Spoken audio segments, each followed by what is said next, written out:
आम आदमी पार्टी हुई, बीजेपी पार्टी और कांग्रेस पार्टी है, इनके पास धन्ना सीटों का पैसा है, मगर दिल्ली आज भी बेहाल है। दिल्ली में पॉल्यूशन की प्रॉब्लम है, दिल्ली में पानी की प्रॉब्लम है, दिल्ली में और बहुत सारी प्रॉब्लम्स हैं, लॉ एंड ऑर्डर की प्रॉब्लम्स है दिल्ली के अंदर। जो लोग ईमानदारी का ढोंग करते थे वो लोग ईमानदार तो हैं नहीं, उनको केवल लूटना है और वो बार बार कहते हैं मैं तो बनिया का बेटा हूँ, बिजनेस करना जानता हूँ। बसपा पहली एक पार्टी है जिसके किसी भी कैंडिडेट पर कोई भी एक सिंपल कोई 323 का भी मुकदमा नहीं है। जी जय भीम। आप देखना शुरू कर चुके हैं दिल्ली टाइम्स। मैं हूं अवनीश अवस्थी। आज मेरे साथ हैं बहुजन समाज पार्टी के दिल्ली के प्रदेश प्रभारी और स्टार प्रचारक। आइए बात करते हैं और आप तक आवाज पहुंचाते हैं कि बसपा यहाँ क्या तैयारी कर करके। हाँ सर, जय भीम। जय भीम मनोहर। हाँ सर, क्या तैयारी चल रही है अभी बसपा की इस दिल्ली चुनाव में? देखिए, बसपा की तैयारी तो 5 साल चलती रहती है। हम केडर बेस्ड पार्टी है, विचारधारा की पार्टी है। बाबा साहब डॉक्टर अम्बेडकर जो महापुरुष हैं हमारे बहुजन समाज के, उनकी विचारधारा को घर घर पहुंचाने का हमारा काम है, छोटी छोटी मीटिंग के माध्यम से।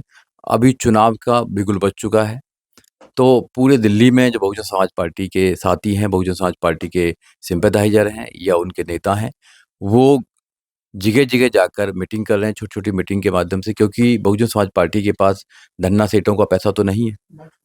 आम आदमी पार्टी हुई, बीजेपी पार्टी और कांग्रेस पार्टी है, इनके पास धन्ना सेठों का पैसा है, तो ये प्रचार जो करते हैं वो बहुत पैसा लगाकर प्रचार करते हैं। हम तो अपने लोगों को, दिल्ली वासियों को ये समझाने की कोशिश कर रहे हैं कि आपने कांग्रेस को देखा, बीजेपी को देखा, आम आदमी पार्टी को देखा, मगर दिल्ली आज भी बेहाल है।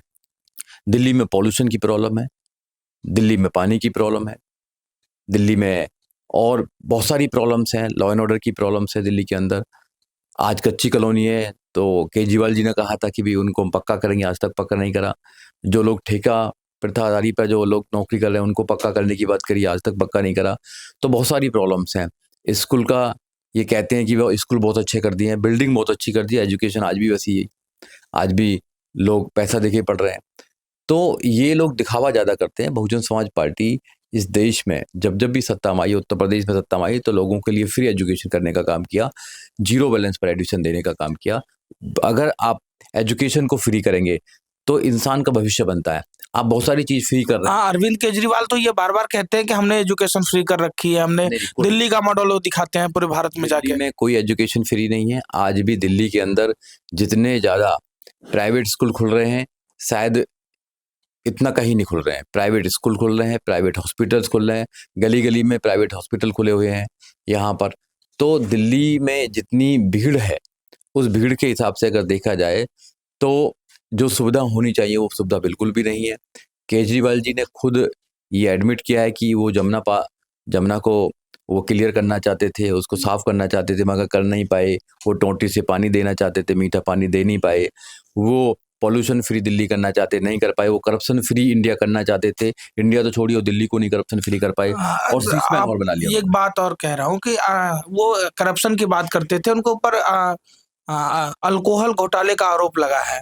उस पे कैसे, क्या स्टैंड लेगी बस बहुजन समाज पार्टी उनके ऊपर? देखो, हम क्या स्टैंड लेंगे, गवर्नमेंट ने स्टैंड लिया है, जेल गए हैं ज़रा, कोर्ट में मैटर है, सब जुडिश मैटर है। तो जो लोग ईमानदारी का ढोंग करते थे वो लोग ईमानदार तो हैं नहीं, उनको केवल लूटना है और वो बार बार कहते हैं मैं तो बनिया का बेटा हूँ, बिजनेस करना जानता हूँ। तो जो लोग राजनीति को बिजनेस समझते हैं, उन लोगों से उम्मीद करना कि वो गरीबों को भला कर सकते हैं। 3 चीज़ देश में फ्री होनी चाहिए, बाकी कुछ फ्री नहीं होनी चाहिए। एजुकेशन फ्री होनी चाहिए, क्योंकि फंडामेंटल राइट्स है, आर्टिकल 21A। 6 साल से लेकर 14 साल तक के बच्चे को free and compulsory education provide करेगा, स्टेट करेगा। Responsibility of the state to provide the free and compulsory education प्रत्येक बच्चे को। दूसरा, मेडिकल फैसिलिटीज फ्री होनी चाहिए। तीसरा, लॉ एंड ऑर्डर जो है वो फ्री होना चाहिए। आज लोग जस्टिस लेने के लिए जाते हैं तो इतना महंगा है कि ले नहीं पाते हैं। 5 करोड़ से ज़्यादा कोर्टों में आज भी पेंडिंग है केस। तो वहाँ पर एक मेरा तीनों चीज़ों से अलावा कोई भी चीज़ फ्री नहीं होनी चाहिए। रोजगार दो ना, आप रोजगार तो दे नहीं रहे, फ्री की रेवड़ी बांटने का काम कर रहे हो।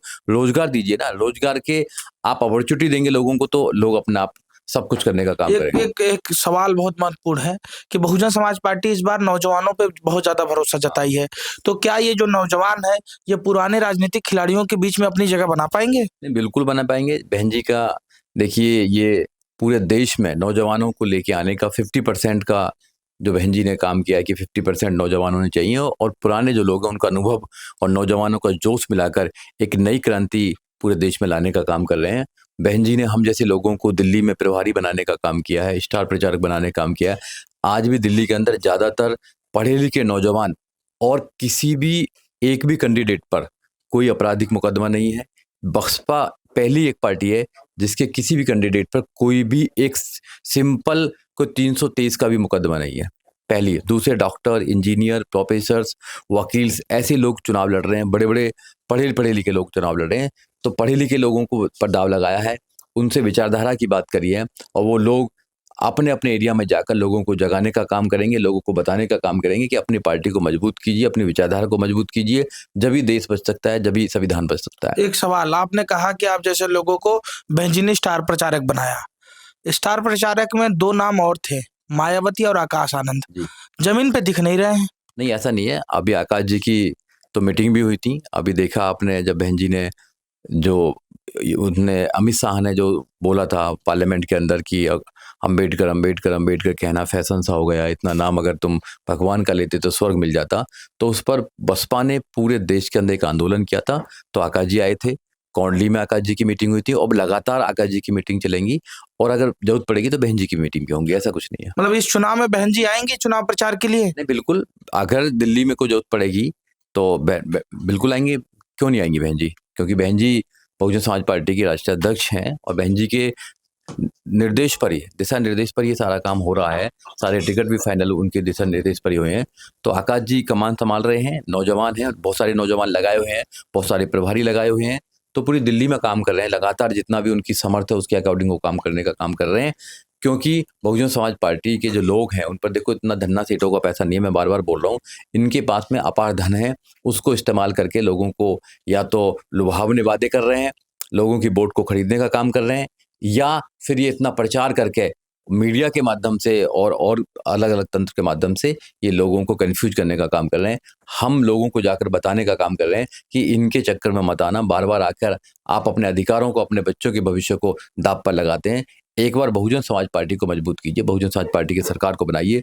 2007 से लेकर 2012 तक जो उत्तर प्रदेश में बहन कुमारी मायावती ने किया, एजुकेशन के मामले में, लॉ एंड ऑर्डर के मामले में, या फिर मेडिकल के मामले में, या कॉलेज के मामले में, जो भी बहन जी ने किया है, वो दिल्ली में भी किया जाएगा और दिल्ली को एक अच्छा सिटी बनाकर ये मॉडल स्थापित किया जाएगा कि देश में अगर कोई सरकार में आता है बहन जी की तरह, तो वो देश की हर राज्य को अच्छी तरह बना सकता है। हाँ, दिल्ली चुनाव चल रहा है, मुख्यमंत्री का चेहरा बहुजन समाज पार्टी की तरफ से कौन है?